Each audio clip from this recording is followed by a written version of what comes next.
Hey guys, this is Vishal and welcome to Weekly Market Update.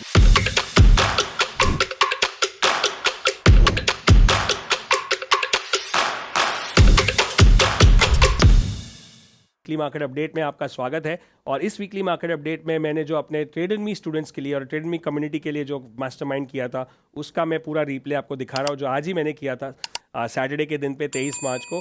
और सबसे best चीज़ क्या हुआ, इतने सारे मैसेजेस और ईमेल्स आए, इतने सारे कमेंट्स आए। जो हमने बात की थी इतने दिनों से इक्विनॉक्स की, राइट, कि 20 मार्च को इक्विनॉक्स है, तब तक मार्केट जो ट्रेंड चल रहा था, डाउन ट्रेंड था, वहाँ तक चल सकता है। और 20 मार्च को रिवर्सल भी हुआ और 21 को गैप अप भी हुआ और सारे स्टॉक्स ने बॉटम बना के अच्छा सा एक रिवर्सल दिया। सो जब आप एक बार बार उसका प्रूफ देखोगे तब आपको विश्वास हो जाता है कि ऐसा एस्ट्रो साइकिल जो लोग बोलते थे बहुत वियर्ड है या नहीं चलता है, वो भी चलता है। So it's just the belief it works. So enjoy this trade me challenge में जो हमने मास्टरमाइंड किया था वो एन्जॉय करो। नीचे कमेंट में बताओ कि क्या आपने सीखा, क्या आपने देखा। बहुत सारे जीएफएस स्टॉक्स है, बहुत सारे कफ स्टॉक्स है और अभी वर्ल्ड मार्केट बुलिश हो चुका है, बाकी सारे मार्केट्स भी ठीक ठाक हो चुके हैं। तो फिर से अभी बुलिश होने का टाइम आ चुका है और कंफर्मेशन की ज़रूरत है, बट एटलीस्ट शॉर्ट तो अभी हॉल्ट हो चुका है 20 मार्च को। सो डेट भी सही था 20 मार्च और 40 सपोर्ट भी था निफ्टी पे, जीएफएस भी था मंथली वीकली 60, मंथली वीकली और डेली। तो परफेक्ट टाइम पे perfect reversal. Now let's see कि ये रिवर्सल हमको यहाँ से नए हाई पे लेके जाता है या डबल टॉप बना के फिर से नीचे आता है या लो टॉप बना के फिर से नीचे आता है। That we have to see, but at least for the time being we have seen a good reversal, good bottom in place. Thank you so much. Enjoy this video and I'll see you in the next video. Till then, good luck and good trading. So let's start the mastermind full screen. सबसे पहले we are going to do the world market. World market में क्या हुआ, एक चीज़ जो बदली world market में इस लास्ट हफ्ते में वो है यूएस मार्केट। यूएस मार्केट में आप देखोगे कि बहुत सारे डाइवर्जेंस थे, रेंज शिफ्ट थे, जो लग रहा था कि मार्केट को बड़ा करेक्ट करेगा, लेकिन वापस उसने ब्रेकआउट देके ऊपर निकल गया। So US market all time high breakout और पूरी तरह से बुलिश है। मतलब सैटेलाइट व्यू एकदम क्लियर हो गया है मार्केट का, which is main US market. और नैस्डैक भी वापस ऊपर जाने की कोशिश कर रहा है, तो will wait for the breakout. S and P भी है। देन जर्मनी ऑलरेडी चल रहा है अच्छे खासे ऊपर के भाव में, ऑल टाइम हाई, मतलब मंथली ब्रेकआउट पे है, तीनों आरएसआई 60 के ऊपर है। तो जर्मनी मतलब यूके मार्केट भी ठीक ठाक है।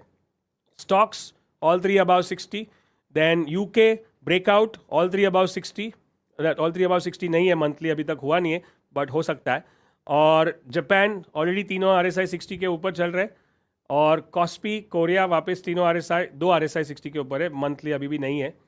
और हैंगसेंग थोड़ा सा बेटर साइडवेज चल रहा है, मतलब वो डबल बॉटम बनाने की कोशिश कर रहा है मंथली चार्ट्स पे। मतलब कोई भी इसमें से कोई भी चार्ट बेरिश नहीं लग रहा है, जो कुछ दिनों पहले लग रहा था डाइवर्जेंस के वजह से या रेंज शिफ्ट के वजह से। सो ग्लोबल मार्केट्स इंप्रूव हो चुके हैं, वो हमारा यहाँ से कंक्लूजन निकल सकता है। और उसके बाद कमोडिटीज़ पे जाते हैं। गोल्ड ऑल टाइम हाई के नज़दीक चल रहा है और ऊपर चल रहा है, शैडो है खाली एक, तीनों आरएसआई 60। सिल्वर साइडवेज है, ये कभी भी वो 70,000 75,000 के ऊपर जा नहीं रहा है बहुत टाइम से, तो जब तक जाता नहीं है तब तक कुछ नहीं। देखो उसका मंथली वीकली आरएसआई कैसा है, एकदम साइडवेज। सो जब तक ब्रेकआउट नहीं होगा तब तक देखेंगे। कॉपर ठीक ठाक बुलिश होने की कोशिश। ब्रेंट क्रूड हमेशा मार्केट से ऑपोजिट चलता है, जब क्रूड ऊपर जाता है तो मार्केट नीचे जाता है, तेल का भाव। बट इसका मंथली वीकली चार्ट एकदम साइडवेज हो चुका है, तो इसमें कोई टेंशन नहीं है। डॉलर इंडेक्स भी स्टेडी है, वहाँ पे भी कोई चैलेंज नहीं है। So if you see that global markets bullish, commodity market steady, उसमें गोल्ड ऊपर। और फिर हम जाते हैं इंडियन मार्केट में। अब निफ्टी परफेक्ट जीएफएस पे है, था 2 दिन पहले, मंथली वीकली और डेली 40 पे सपोर्ट। अब ग्लोबल मार्केट का सपोर्ट है और निफ्टी भी वीकली मंथली पे बुलिश है, तो अभी तक उसमें भी अभी वापस सेफ हो चुका है। जब तक वापस वो बॉटम नहीं ब्रेक करेगा जो अभी रिसेंटली बनाया, तब तक हम समझ सकते हैं कि बहुत ही स्ट्रॉन्ग सपोर्ट है। और वो सपोर्ट कभी लिया उसने, इक्विनॉक्स के दिन पे लिया। और उसने कैसे लिया, वहाँ पे एक डोजी बनाया और उसके साथ गैप अप हुआ। बैंक निफ्टी मंथली 60 के ऊपर है, वीकली साइडवेज है, डेली 40 सपोर्ट। तो ये ठीक ठाक सेक्टर है, ना तो बहुत बेरिश ना तो बहुत बुलिश, क्योंकि monthly bullish, weekly sideways, daily support. So not that great but not that bad. अब सेक्टर पे आते हैं कि चलो सब ठीक है, तो अभी मुझे अगर मंडे को कोई स्टॉक खरीदना है कोई सेक्टर में से, तो क्या खरीदूँ। तो ये है रियल्टी सेक्टर। मंथली, वीकली और डेली, डेली बेरिश होते होते वापस ऊपर आ गया तो which is a good sign, और वीकली सपोर्ट ले रहा है 60 के ऊपर, which is also good sign. तो रियलिटी सेक्टर एक अच्छा है अभी के लिए, वो देख सकते हैं। फिर और देखेंगे इंफ्रा। अब आप देखो जल्दी से, रियलिटी 40 के नीचे गया था और ऊपर आया, और इंफ्रा 40 के नीचे गया ही नहीं, तो ये ज़्यादा स्ट्रांग है। ये 40 जीएफएस पे है, परफेक्ट ग्रैंडफादर फादर सन। तो इंफ्रास्ट्रक्चर सेक्टर मतलब वो वाले स्टॉक्स मुझे ज़्यादा पसंद आएंगे अभी। फार्मा भी जीएफएस पे था और वो भी बाउंस बैक हुआ। नाउ जितना आप जीएफएस चार्ट देखोगे उतना आपका विश्वास बढ़ते जाएगा, आपको बिलीव होगा कि जीएफएस जैसा कोई स्ट्रैटेजी नहीं है, कितना सिंपल है और चलता भी है, right. So monthly, weekly, so pharma is also good. Then FMCG. अब एफएमसीजी देखोगे ना तो खाली मंथली बुलिश है, बट बीच वाला वीकली देखो साइडवेज है और डेली 40 सपोर्ट है, तो ये हमारे लिस्ट से बाहर हो जाएगा, तो हमको एफएमसीजी स्टॉक्स में नहीं ट्रेड करना है। देन एनर्जी, परफेक्ट जीएफएस और सपोर्ट। तो अभी हमारी दुविधा बढ़ती जा रही है क्योंकि बहुत सारे स्टॉक्स, बहुत सारे सेक्टर्स सपोर्ट पे है और जीएफएस पे है, तो कौन सा लेंगे, चलो करते आगे फिल्टर। आईटी, अब देखो इसमें क्या प्रॉब्लम है, मंथली बेरिश कैंडल, वीकली 60 के नीचे आ गया, डेली 40 के नीचे चला गया, तो चलो अभी इसको निकालो, आईटी को बाहर निकालते, मतलब आईटी खराब। तो और आईटी हमेशा निफ्टी ऑपोजिट चलता है, देखा जब मार्केट करेक्ट हो रहा था तो ऊपर जा रहा था, अभी मार्केट ऊपर जाने की कोशिश करने लगा है, बॉटम बना रहा है, तो आईटी वापस नीचे आ गया, that is also a good signal for us. Metal, perfect GFS नहीं है, दोनों जगह पे कुछ ना कुछ थोड़ा सा ऊपर नीचे है, 60 के नीचे, 40 के नीचे, so not the best GFS. So metal को हम लोग सेकेंड चॉइस देंगे। मीडिया, ये तो खराब ही है काफ़ी टाइम से, इसमें तो अगर शॉर्ट का अपॉर्चुनिटी मिले या जीएफएस उल्टा करने को मिले तो we can think about it. Public sector enterprise, perfect GFS support, right. Then we have the primary sector, ये सारे सेक्टर्स हो गए। तो अभी मैं अगर पूछूं, कोई आपको टीवी पे बुलाएगा चैनल पे और पूछेगा कि क्या लगता है भाई किधर कौन सा सेक्टर लेना चाहिए, तो आपका आंसर क्या होगा, इंफ्रा, फिर उसके बाद एनर्जी, फिर उसके बाद फार्मा, फिर उसके बाद पब्लिक सेक्टर एंटरप्राइज। तो ये हमारे टॉप सेक्टर्स हो गए। कौन सा सेक्टर नहीं लेना चाहिए, media, FMCG, IT stocks, right. कौन सा ठीक ठाक है, मेटल और banking. Are we clear? Is this learning? Say I am learning, I am growing, I am learning, I am growing in the chat box. This I do every 15 days for my trade and me students, और उनको वो video मिल जाता है, ये भी उनके लिए ही बना रहा हूँ, साथ साथ में आपको भी देखने को मिल रहा है, right. So this is very clear. Now primary sector which is banking, banking में इतना बुलिश नहीं है जितना बाकी सारे सेक्टर्स है, तो मैं बैंकिंग स्टॉक्स को उतना प्रेफरेंस नहीं दूंगा।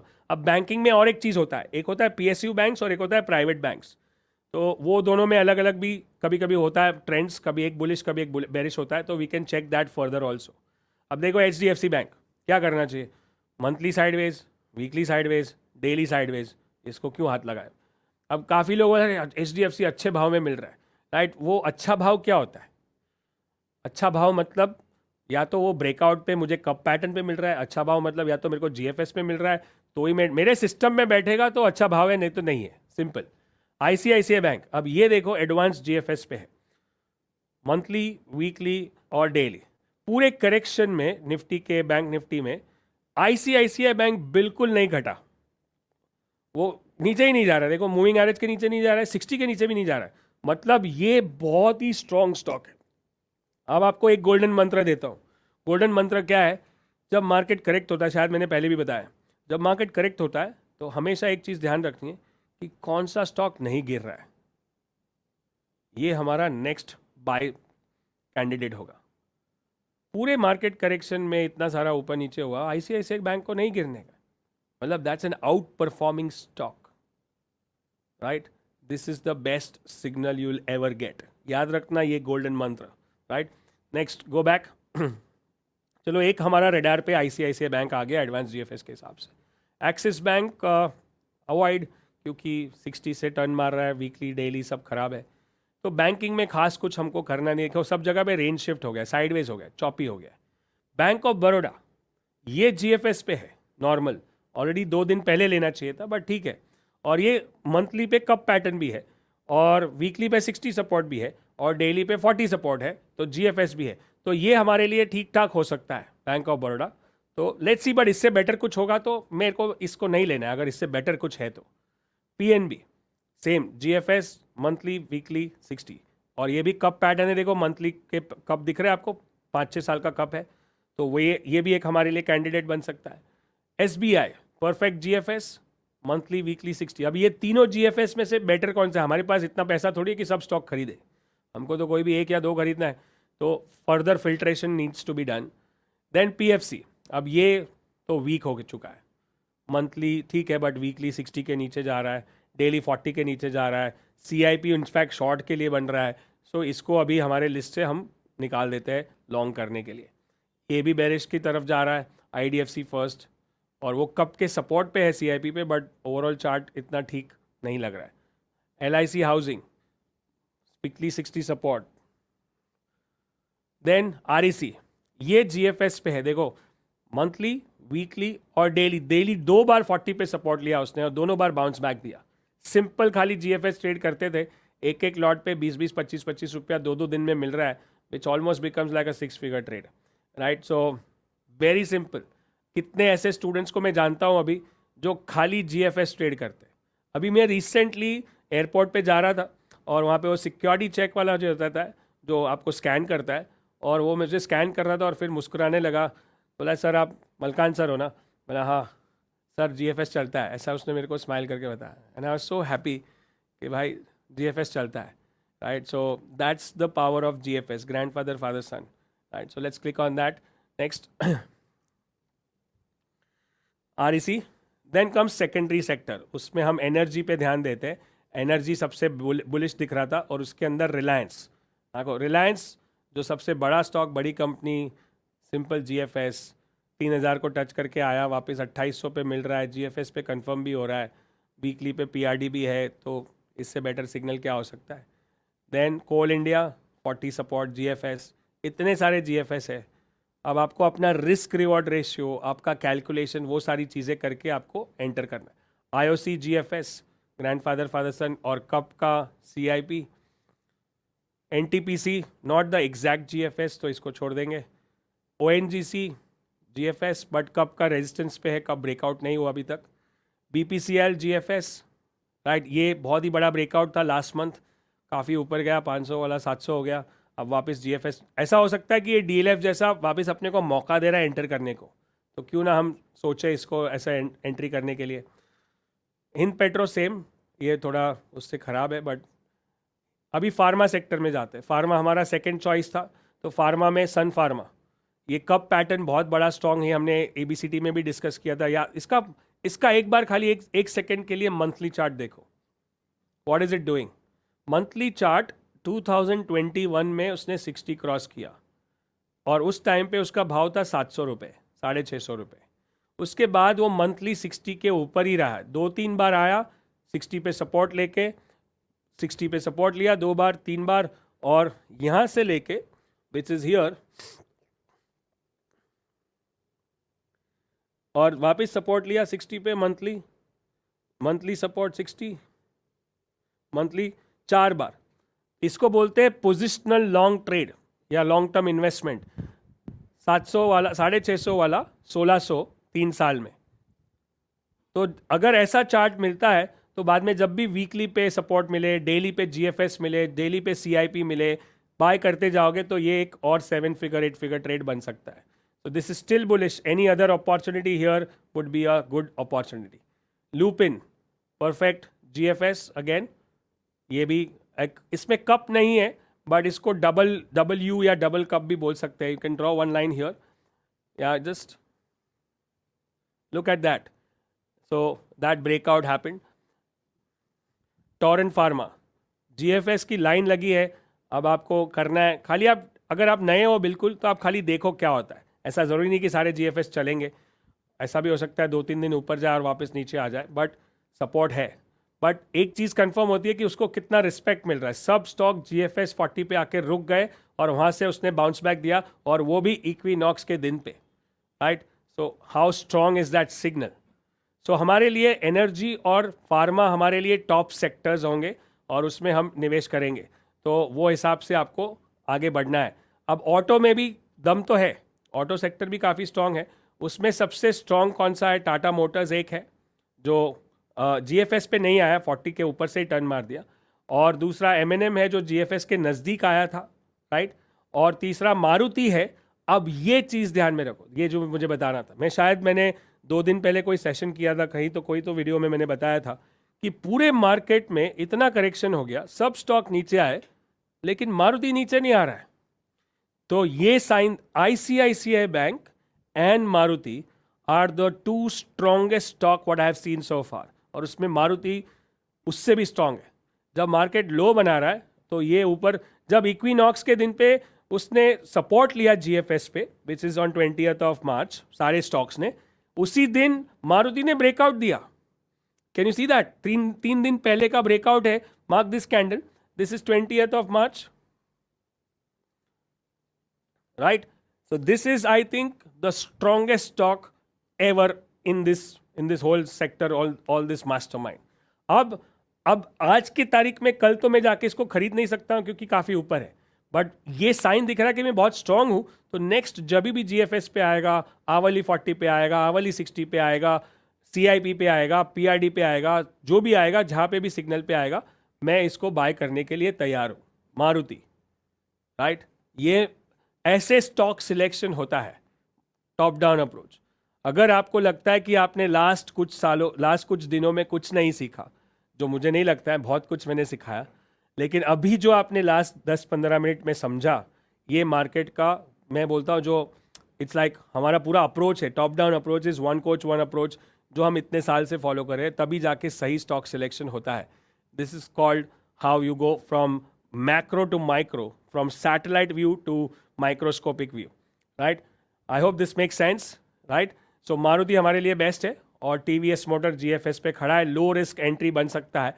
तो अगर मार्केट ऊपर जाता है तो हमारे पास बहुत सारे ऐसे स्टॉक्स हैं जो हम खरीद सकते हैं, लेकिन हमारा टॉप चॉइस क्या रहेगा?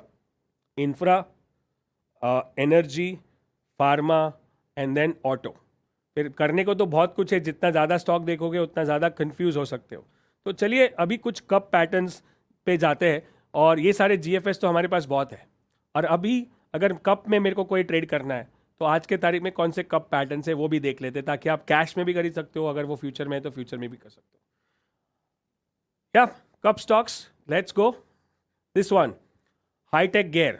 अब सबसे इंपॉर्टेंट क्या है, ये ऑटो सेक्टर का स्टॉक है, तो ये मुझे बहुत अच्छा लगेगा। क्यों?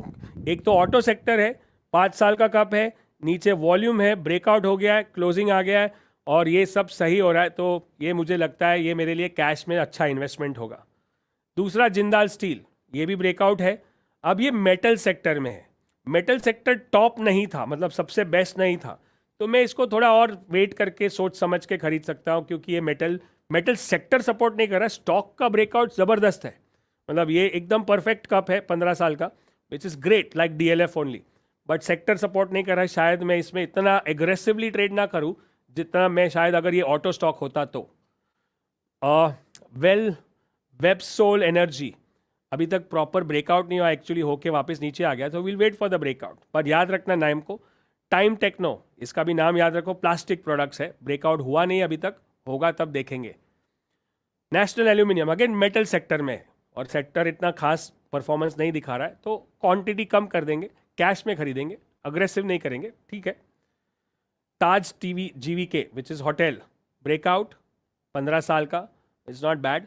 सो वॉल्यूम के साथ ब्रेकआउट हुआ, अभी रेड कैंडल है वापस। अगर एक बार शायद स्टॉप लॉस हो चुका होता 4% 2% के हिसाब से, तो फिर से बाय करना पड़ेगा।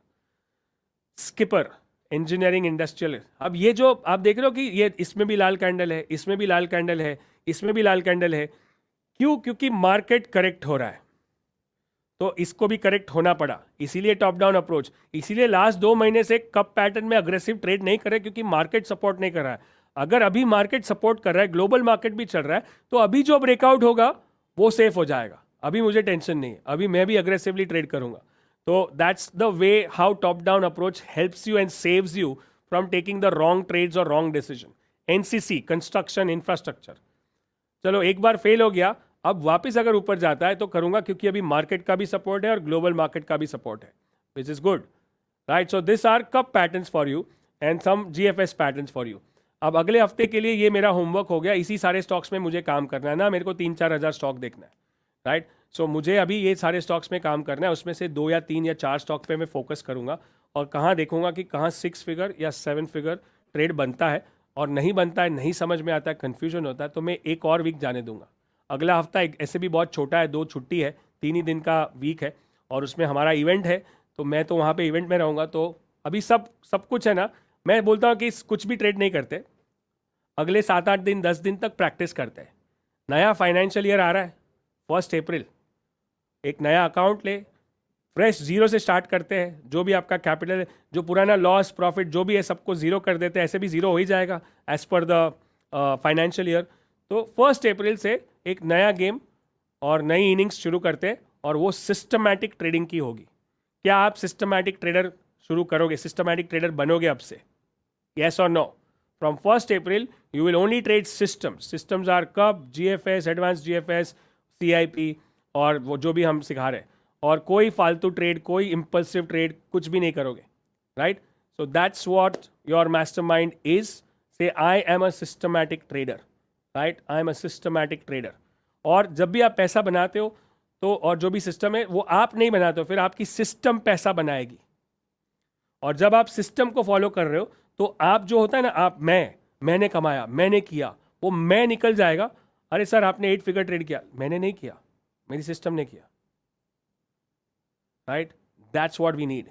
और तो आपसे डिटैच हो जाओगे और वही focus on the process not on the profit is like basically कर्म कर फल की इच्छा मत कर, which is the ultimate lesson of Gita, which is spiritual, which is detachment.